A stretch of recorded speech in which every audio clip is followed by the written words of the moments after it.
Hello, I'm Dango Rose. Welcome to the Mountaineer Podcast, where everybody's listening. The Mountaineer brings you the latest news of the Peak to Peak region, in print, online, through our podcast, social media, and special publications. Now, listen in to the latest news of the area with our local journalists.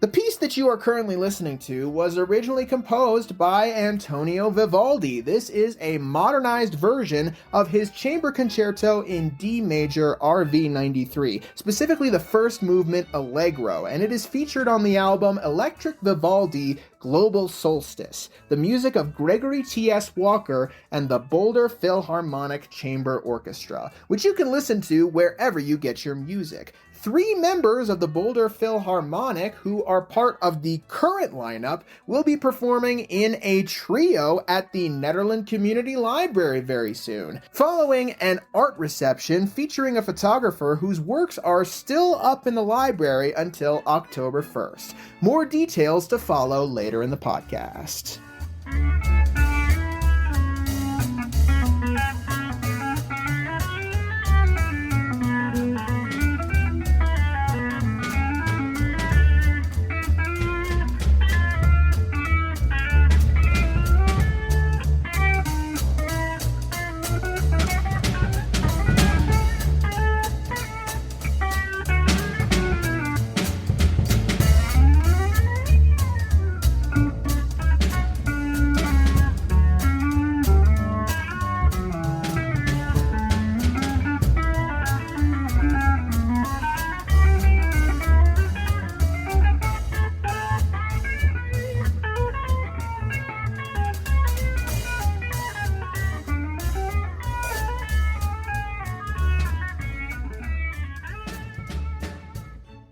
Hello there, everybody. My name is Jamie Lammers, and welcome to this week's Wednesday episode of the Mountaineer Podcast, which, much like last week's, is not a retrospective episode.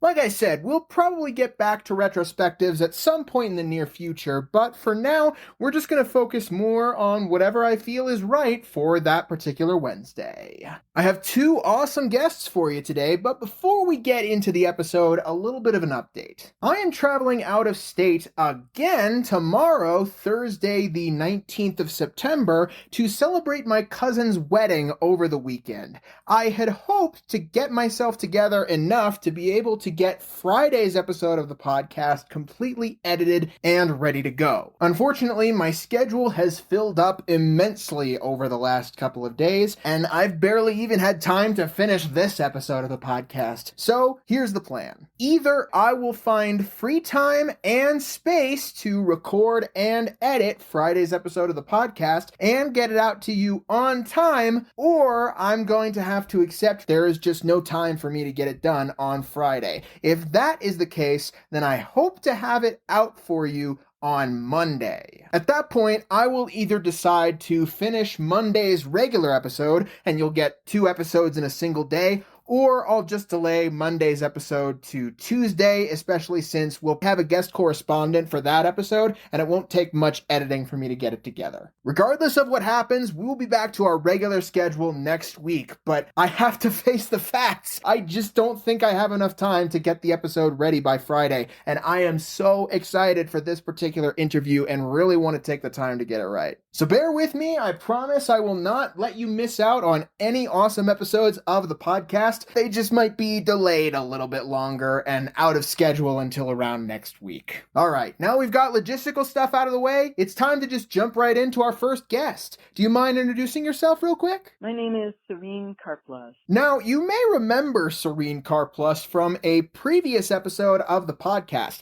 I interviewed her for the episode titled Mountain Folk Tales Ned Writers Group. She was one of the 4 guests that I had on board that episode to talk about the local writers group in Nederland. And she was one of the original creators of that writers group. She was there from the beginning, so I wanted to get her voice on as part of the beginning. Feel free to check out that episode if you want to learn more about her community contributions overall. However, this time, we're focusing more on her personal contributions to Nederland and the surrounding area.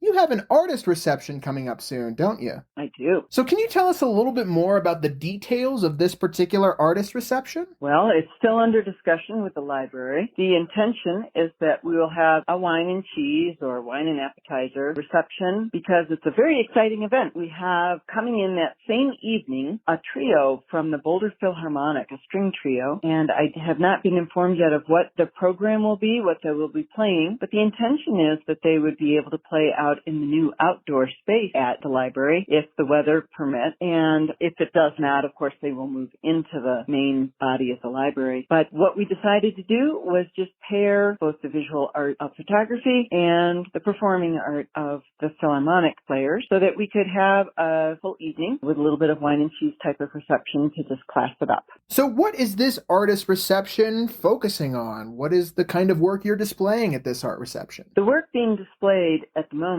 is wildflowers photography, and it was at the request of the library that I focus on that particular genre of my photography, that particular category. I like to take pictures mostly outdoors, mostly of nature things. What I like to do is to bring details into the eyes of those who are not bending down and spending time with each wildflower to observe its petals or its colorations and bring that up to eye level and larger scale for people to really appreciate the beauty of each wildflower in our area. And my understanding is that you've actually been displaying this wildflower photography at the Nederland Community Library for a couple of months now, and that this reception will serve as a sort of closing to that display. Yes, the display actually went up July 1st, but scheduling difficulties caused us to delay the artist reception until really close to the closing time. It will come down on October 1st, so it only has a few days up after this reception. But we're hoping to get the word out early enough so that those who are coming to Nederland to do some leaf peeping or local folks who are getting out and about with the fall weather might swing by and see it regardless of whether or not they're available on that particular evening. So out of curiosity, how long have you pursued photography? I've always enjoyed snap shooting, and I call myself an avid amateur snap shooter instead of a photographer. Photographers tend to get into a lot of technical, both in the camera and in programs such as Lightroom afterwards, and I have not been doing that. I am more like the average person in my ability to just go out and take snapshots with a decent camera, which unfortunately died this last spring, and I have not yet replaced it, so I'm relegated to cell phones like most of the world at this time. But it is an art form I've always appreciated and always enjoyed. I began snapping photos myself probably around the time that I transferred between Illinois and Colorado. Around the year 2000, I bought my first ever fancy camera. It was a film camera and was obsolete within about a year, so I had to replace it again. But I've never been real high-end photographer, so I don't call myself one. Even though you don't consider yourself a professional photographer, it's still clearly something you've enjoyed pursuing.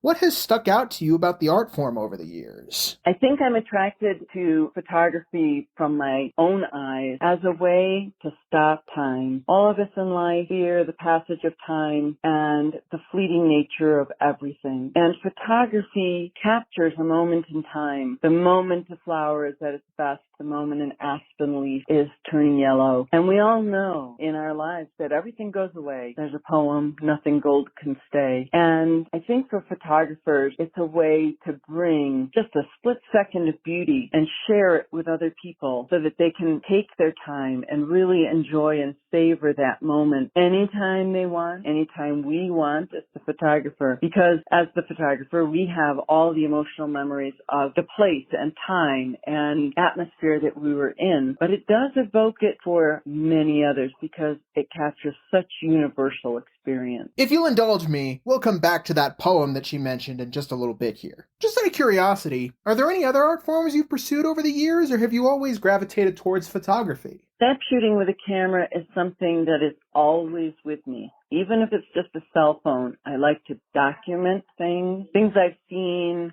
plants or animals I want to identify. So I'm always in snap shooter mode, no matter where I am and what I'm doing. Other forms of art that I am drawn to, I enjoy the art of many other people. I go to lots of open studios and studio walks, and I know we have one coming up right now also in the Nederland peak-to-peak area. The other thing that drew me to the point of actually wanting to execute it was at a time when I was in England and saw a brochure to go visit a silk painting studio in the Cotswolds. And I visited this place, and as I drove up to it, I saw a piece of silk hanging in the front that looked like a stained glass window to me. It was so vibrant, so brilliant, and I just fell in love with the art of silk painting. And when I returned to the United States, I sought out a book about the art and contacted its authors and said, how will I learn this art form other than through your book? Where can I learn it live? And they said, strangely enough, you've contacted us just as we're about to hold the first ever international silk painting Congress in Maryland. And I flew out to that as a beginner who'd never, ever touched the art form and had an opportunity to learn from the most incredible international artists. And I've loved it ever since. I've had very little time to pursue it and execute it, but I've been to multiple international workshops on that art form because I love that one so much too. So while I am not accomplished or skilled at that and have very little to show for it yet, it is another art form to which I aspire. I wanted to backtrack specific details about this event, but for some reason it is very hard for me to do that. I cannot find any information about that first International Silk Painting Congress. From what I can tell, that event was hosted in 1998 and was originally called the First World Silk Painting Congress, and then was held again in 2000 by SPIN. SPIN was the, at the time, brand new Silk Painters International. And this nonprofit ended up organizing that second annual Congress at George Mason University in Virginia. The two co-founders of SPIN, who have also co-authored 4 books together about silk painting, are Diane Tuckman and Jan Janis. So I believe these two are the people behind that first Congress. But for some reason, it seems like that first Congress has been pretty much erased from the internet, so I have not been able to confirm that completely. Either way, over the last couple of decades, you've pursued photography and silk painting, not necessarily for a professional career, but just as a method of artistic expression. But clearly there is still an interest in occasionally sharing that work with others. Have you had other opportunities to present your work at other venues? I haven't really pursued photographic opportunities much. I have fairly consistently, with a few misses, shown at the Art at the Center, at the Community Center in Nederland, and I am typically in those shows when I have the opportunity to have the time to complete some work for it. I've also shown at the Art Gallery, which unfortunately no longer exists, but was a wonderful venue in Boulder that had been developed by a photographer named Rob Lamb. And he was an amazing supporter of so many local artists of all kinds of media. And I felt very privileged to be accepted into one of his shows, but I have not typically pursued other opportunities. I have shown some of my silk painting work mostly as silk sculptures that I created. They're small bowls typically, and I've shown those in other galleries in places such as Lafayette or Longmont and in Central City. Now that I recall, I did have a photography exhibit in Lafayette at their public library at one time when they had a local invitational. Well, for when you do end up sharing your art, particularly your photography, is there anything that you hope people will take away from it when they see it? Well, thank you for asking that. I think anytime anyone shares any kind of artwork, it's a connection we make from heart and spirit with the viewer. And what I hope that the viewer will take away from what they watch in any photograph, including my own, is another way of looking at something common, something everyday to them that they haven't stopped to look at before. And because I have an intense love for the wildflowers in our area, I really want to share with people the close-up. Stop and take a look at a bug on a flower. It doesn't look like what you're assuming. It's not just a bug. It's got a whole life and personality. And same way with the flower, it has such a short life, and it's put on these incredible petals and these stamens and this view in the sun, the way it's absorbing the light, whatever it is that appeals to the viewer, just to take the time to stop and look. And what I hope it does is encourages them when they're out in the world to stop and look at things, to really absorb the world around them in the incredible detail that's out there. Because so many people just don't. They'll go for a wonderful hike and they come back and they've enjoyed the nature, the atmosphere, the air, the trees, whatever, and they didn't notice anything smaller than a tree or smaller than a shrub. And I just want to help them find those things because the amount of detail is so beautiful in the world. Do you have any plans or any general interest in getting your photography displayed elsewhere in the future? It's a very good question as to whether I wish to continue to pursue getting art out there. There are many fine photographers in the world, and I'm not trying to compete with them, but I do love to share what I see with those who might enjoy seeing the same thing. So that's why I've focused a lot on local photography and local audiences, just because we love so many of the same things, but I'm trying to bring a new perspective to it. So, for example, many people have seen that fleeting moment when irises are in bloom in the mountain areas, and they'll notice a field of irises on a walk. But an iris that I've put up in this show on a piece I call Innocent Iris, it from a distance just looks like a photo of an iris. And as you get in closer, you see, oh my, there's a yellow spider on the iris. And if you look closer still, you realize that the yellow spider is consuming a bee. So nature is telling a whole story on what could be just perceived as a snapshot of a flower. And so bringing a story like that to someone is always important. It's like we discussed when we talked about writing. It's a story that I want to share with somebody if they're willing to take the time to see it, hear it, absorb it. So I may, depending on what the venues are and what the stories are that they're looking for in various shows, I may try to submit a little bit more often to various places locally in some of our neighboring cities to help take some of our mountain story down to the flatlands and see if they have observed or can appreciate some of the things that we get in our daily lives up above. Is there anything else in general about this artist reception or about your photography or about other photography things coming up in general that you would like to add? Well, I would like to help get the word out that coming up just in the weeks following this September 27th art reception is the art opening for the Art at the Center show. These shows go up typically 3 times a year and are curated by our own local watercolor artist who is very talented, Annie Thayer. She pulls together a team of people who help her hang a new show, and another team helps put on an opening reception that is an absolutely wonderful, amazing event, bringing community together to appreciate so many local artists.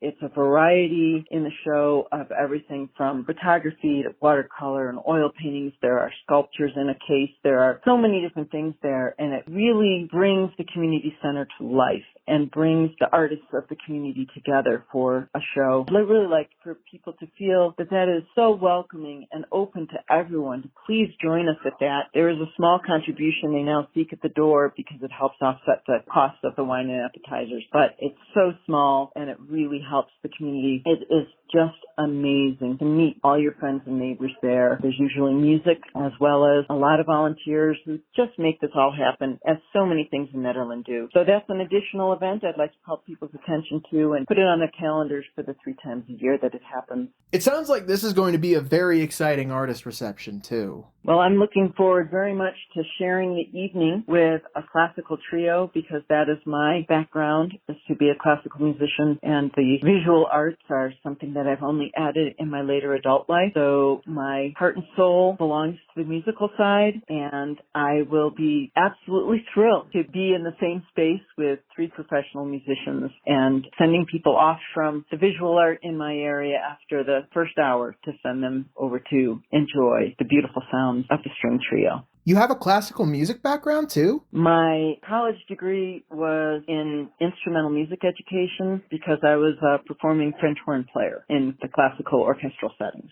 That is very, very cool. Well, I think those are all the big questions I have. Thank you so much, Serene, for coming back to join us for the podcast. Well, thank you, Jamie. I really appreciate the opportunity to talk with you about the upcoming program at the library, and I hope that people will be able to come either to that event and enjoy the string trio, or at least stop by between now and that event to enjoy the art before it comes down at the end of the month. You heard Serene. Be sure to head down to the Nederland Community Library, which I will mention the address of later on in the podcast, to check out the display of Serene's photography before it comes down on October 1st.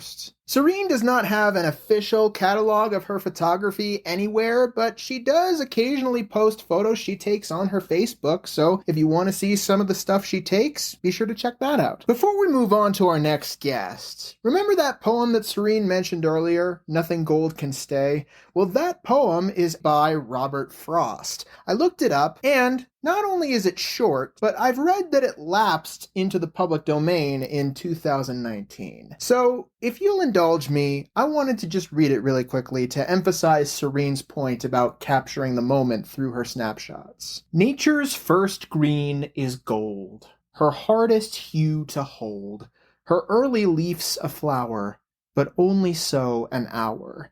Then leaf subsides to leaf, so Eden sank to grief. So dawn goes down to day, nothing gold can stay. I couldn't help but think to myself that I would love to see this turned into a musical piece, so I thought about composing something myself, but it looks like 2 composers, Stephen Bryant and Kit Graham, have already beaten me to it, so you can check out both of those compositions at their respective websites. Stephen Bryant, that's STEVENBRYANT.com, and Kit Graham, that's KITGRAHAME.com. But who knows? I might do my own interpretation at some point. Hopefully, the artist reception will be able to emphasize that point that these snapshots are really a moment in time that is forever frozen and can forever be appreciated in its own way. So as Serene mentioned earlier, her art reception starts at 5 on Friday, September 27th. But then, once the art reception ends at 6, it transitions into another event. And I want to talk about that event with our next guest. Do you mind introducing yourself real quick? Yeah, my name is Sophie Maeda, and I am the artistic coordinator with the Boulder Philharmonic, and I am also an oboist. And not only have you created the upcoming program for an event at the Nederland Community Library involving a trio from the Boulder Philharmonic, but you are also playing oboe at the event. Yes, that is correct.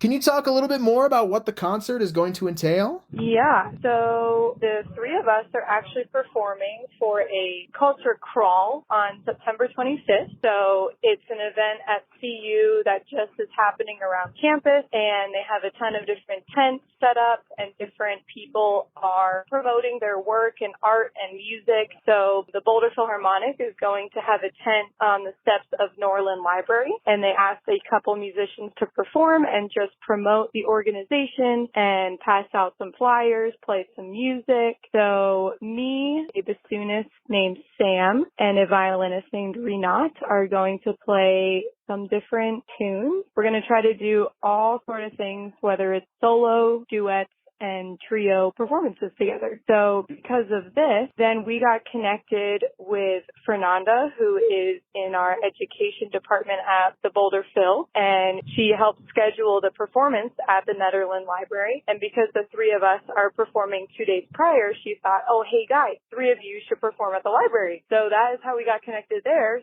So we are going to do both performances, and we're really looking forward to it. Okay. So there's you, Sophie Maeda, on oboe. You also serve as the artistic coordinator at the Boulder Philharmonic. There's Sam Mackin, who also serves as the development assistant at the Boulder Philharmonic, who will be playing bassoon. And there's Renee Ehrlichman, who plays violin. So Sophie, how did all three of you get involved in the Boulder Philharmonic in the first place? Yeah, that's a great question. So I subbed with the Boulder Phil last season, but they also had a job position opening for artistic coordinator, which is what I am now. And I actually did both my undergrad and graduate degrees at CU in oboe performance. And because the Boulder Philharmonic performed at Mackey Auditorium on CU's campus, I got to work as an usher, and I would always work the Boulder Phil shows because that meant that I could work and then listen to the concerts for free. So it was really exciting for me because I always wanted to hear live performances. I knew that they were on campus. It was right at my fingertips. So I became very familiar with the Boulder Phil my freshman year, and now flash forward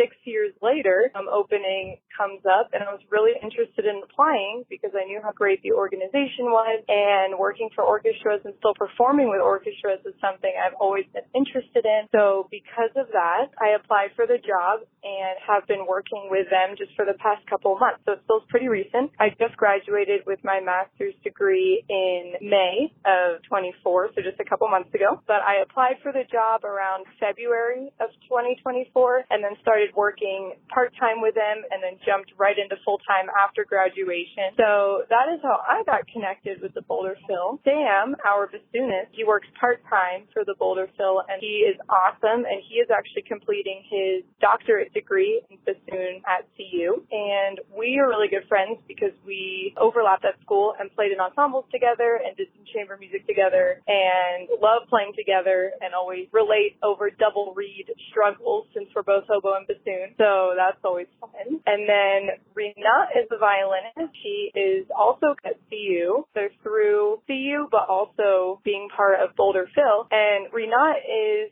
a core member of our organization. She auditioned, I believe it was last year, and won a position in our Violin 1 section. So it sounds like all three of you are relatively new to the Boulder Philharmonic. What has it been like being part of such a huge orchestra? Yeah, all of us are quite new to the group, but it's been really exciting. Yeah, Boulder Phil has been around for many, many years, but it's always exciting seeing new and upcoming things. As an organization, we still do our major Masterworks performances, which we have 5 throughout the year, all held at Mackey Auditorium. But to branch out to communities and other areas, we're really trying to do more outreach performances for our communities, whether that's in Boulder or now that we're going to be in Nederland. We're super excited, and that's what we want to be as an organization. Not just, obviously we want to target our Boulder members, but we also want to target other areas and be able to share the gift of music with other communities that may not have it as local as some other cities do. So yeah, I think all three of us are really excited since we are new. That's something we're very passionate about, is being able to spread music to everyone in different communities. Have you been able to perform at all with Boulder Philharmonic? And what has stuck out to you about doing so? That's a great question. So I've just subbed with them for one performance, which was very fun. And I've worked a couple of performances. I would say from a performance standpoint, I just love performing any minute I can. So I can't complain about anything in that regard. No matter what piece it's going to be, I'm always really excited to perform on stage. And something really unique about my position as artistic coordinator is if we we have guest artists or guest conductors, I am working very, very closely with them. So I create their itineraries. I usually will pick them up from the airport and bring them to and from their hotel to Mackey Auditorium. So I get to know them very well and have really nice conversations with them. So something I always appreciate is just being able to connect and meet with new artists from all around the country that come and perform with us. I think it's very unique and very special. And how did you get into music in the first place? How did you decide you wanted to perform music? And do you know anything about the other two members of the trio and how they got involved in music? Oh, yeah. Yeah, I definitely can't speak for the other two. I'm not sure how they got into music. But for me, I started music when I was around 5 years old, but I just started learning recorder, and I was very interested in that. And my mom is a musician, and she loved that I wanted to play recorder, and she was teaching me notes and rhythms, and that's kind of how I got my start. And come elementary school, they did their typical instrument petting zoo, and I was looking at things and hearing things, and I was really interested in wanting to play a wind instrument, I think because I started on recorder, but I didn't want to play anything that most of the other kids were choosing because everyone was choosing it. And I wanted to be the one kid that wanted to play something totally different. And my mom grew up playing French horn, and she also did voice, and she studied both in college. But her favorite instrument growing up was the oboe. So when I went to her and said, I want to play something, but I don't want to play anything that they're offering. I want to do something different and unique. And without hesitation, my mom said, oh, you're going to play the oboe. And I said, great. I had no idea what the oboe was. And then I got into the oboe and started listening to more recordings and hearing other people play. And I will say the oboe is a very difficult instrument. I started when I was 9 years old, which is a bit uncommon because most people start on clarinet or flute and then transition to the oboe. I started on it, and it's a very hard instrument to play. So throughout middle school, I was struggling keeping it up because I was also really invested in some sports I was doing and hanging out with friends. But the more I kept going with it, and throughout high school, I realized this is exactly what I want to pursue. So I really took everything very seriously. I was in many different youth orchestras, and I'm actually not originally from here. I'm originally from southern New Jersey. So I did a lot of youth orchestra programs in Philadelphia, got to hear the Philadelphia Orchestra growing up. I really cannot complain. I was by a city that was just absolutely immersed in classical music, and that really helped my musical growth and upbringing, and that's how I got into music, and that's why I'm still currently pursuing it. And over the years that you've performed, what has really stuck out to you about being able to perform, particularly in groups like this? I just love being able to share the musical gifts that many people have with the world. And no matter what works, we have all of our standard works that are commonly played that many people recognize the names. But something I also love doing is being able to perform new music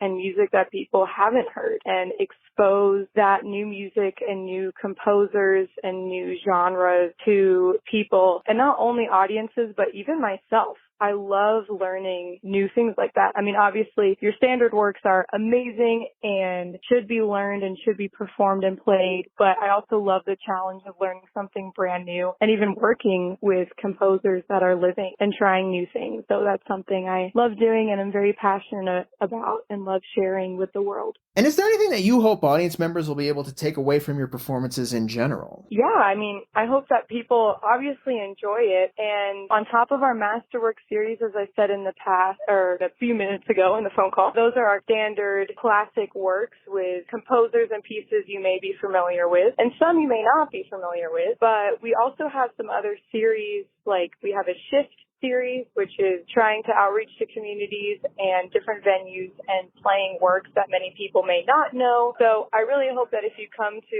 either Masterworks performances or chamber performances from the Boulder Phil, that you would just take away many different emotions depending on what the music is giving, whether it's something that's standard that you know that you love. I hope that you just come away from it really excited and happy and wanting to hear more. And if it's something brand new, I honestly hope the same thing. I hope it's something that people want to hear more new music and new pieces that they haven't been exposed to. And the Boulder Philharmonic is an organization that will perform from your old standards to brand new works and will fill that full spectrum. And I hope that people will take away that we will continue to do that and will continue to be the outlet for all of those different things. Is there anything else you'd like to add about the upcoming performance or anything else involving the Boulder Philharmonic? Trying to think. Not off the top of my head. I mean, I've definitely mentioned a couple different ones, and obviously people can check out our website to see some upcoming performances. We have quite a few, and we have a fun Halloween one coming up if kids want to come and dress up and showcase their costumes. That's always fun. So yeah, there's just a lot going on, so people can check out the website, and we'd love to see so many people there. Actually, before I forget, there is one other question that I wanted to ask you. Do you want to talk a little bit about what the program at the Nederland Community Library is going to look like? Oh, sure. Yeah. So we're still solidifying everything. But like I said before, and at the library, it's going to be more like background music. I don't think we'll really be talking much about the pieces, but just having it be some nice music in the back if you're just at the library. And something we want to do is, because it's a very interesting instrumentation and a small group of us, is to really showcase the three of us as well as our individual selves as soloists and musicians. So our goal is to have pieces that showcase each instrument just as a solo instrument, as well as combining and doing different duos, and then hopefully closing with a couple fun trios. And some pieces, the instrumentation, there's not really a lot written for violin, oboe, and bassoon, but there are some for flute, oboe, bassoon. So we may have our violinist play the flute line in certain pieces, since that fits in the same range and is pretty similar. But yeah, it's going to be a fun mix of newer works and older work, so it should be a really interesting and really fun and hopefully engaging program. All right. I think now that is all I have for you. Thank you so much, Sophie, for coming on board and joining us for the podcast. Yeah, thank you so much for having me on. We're really excited to perform in the Nederland Library next week. To learn more about the Boulder Philharmonic and some of the stuff they've done over the years, be sure to head to their YouTube channel at Boulder Phil Videos and to their website at boulderphil.org.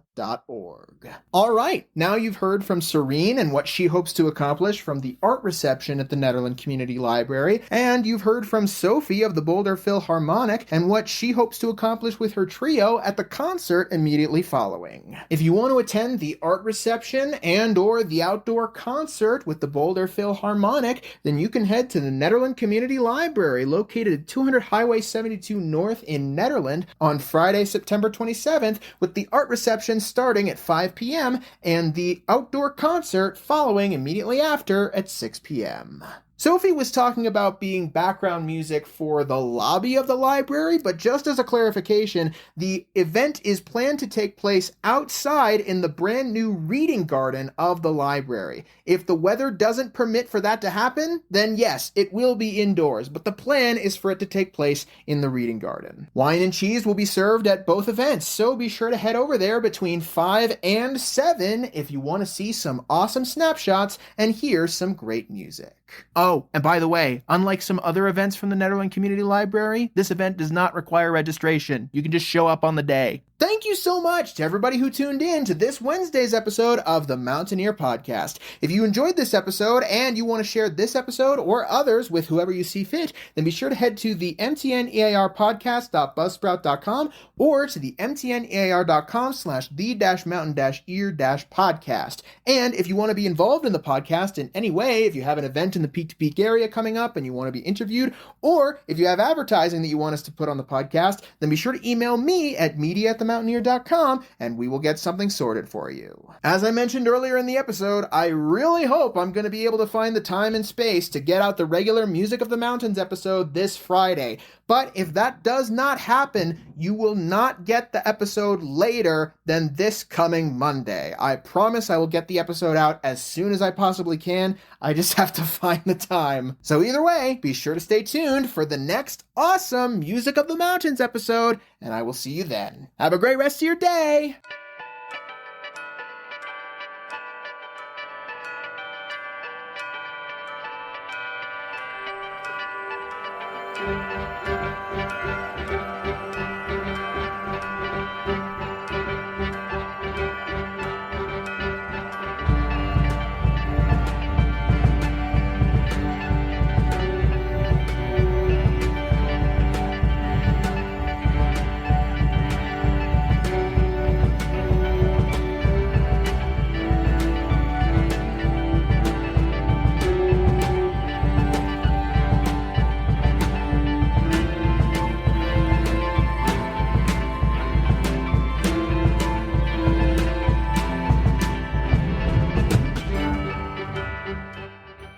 song that you are currently listening to is called Global Solstice, and it is the title track of the 2013 album Electric Vivaldi Global Solstice, the music of Gregory T.S. Walker and the Boulder Philharmonic Chamber Orchestra, which you can listen to wherever you get your music. 3 members of the current lineup of the Boulder Philharmonic are actually coming to perform as a trio in Nederland at the Nederland Community Library on Friday, September 27th, starting at 6 p.m., directly following an art reception from Serene Karplus starting at 5 p.m. Be sure to head over there for some awesome photography, great music, and wine and cheese. Registration is not required.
And that's it for our show.